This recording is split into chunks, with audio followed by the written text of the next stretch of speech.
The skeleton changes across the human lifespan. This is characterized predominantly by bone formation and growth throughout childhood, followed by a gradual loss of bone density that begins in early adulthood that can accelerate significantly in older adults.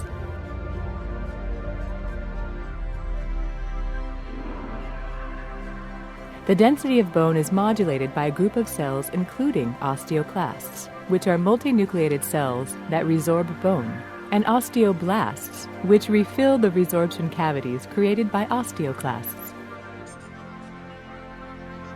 Osteoclasts anchor themselves to the surface of bone. This creates a microenvironment underneath the cell, which is referred to as the sealed zone.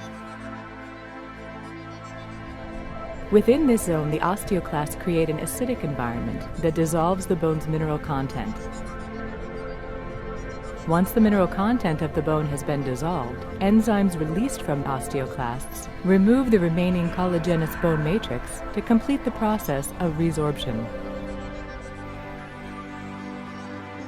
Following resorption, osteoblasts move into the resorption space and start to produce and deposit organic matrix called osteoid. Osteoid, a substance made predominantly of collagen, forms a scaffold in which minerals including calcium and phosphate begin to crystallize.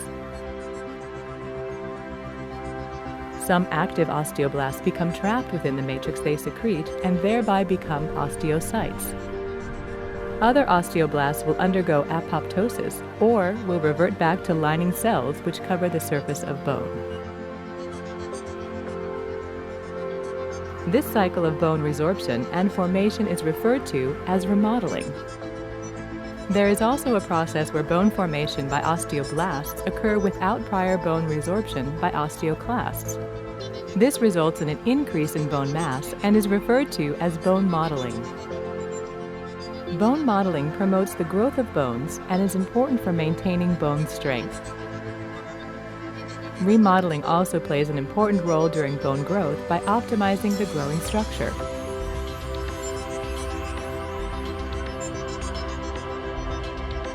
After the age of 30, most people experience a gradual loss in bone mass due to a relative decrease in the activity of osteoblasts compared with osteoclasts.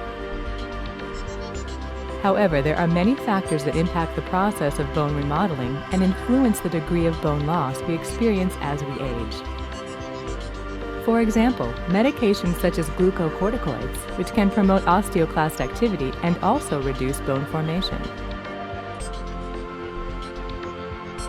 Proper nutrition and physical activity can help strengthen bone. It is also believed that osteocytes form a complex network in bone that can sense any increased workload on the bone and respond by triggering the differentiation and activity of osteoblasts to increase bone density.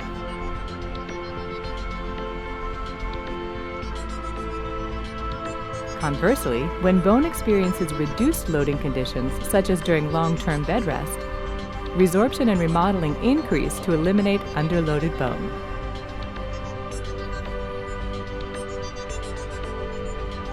Loss of bone mass reduces its strength and increases the risk of fracture.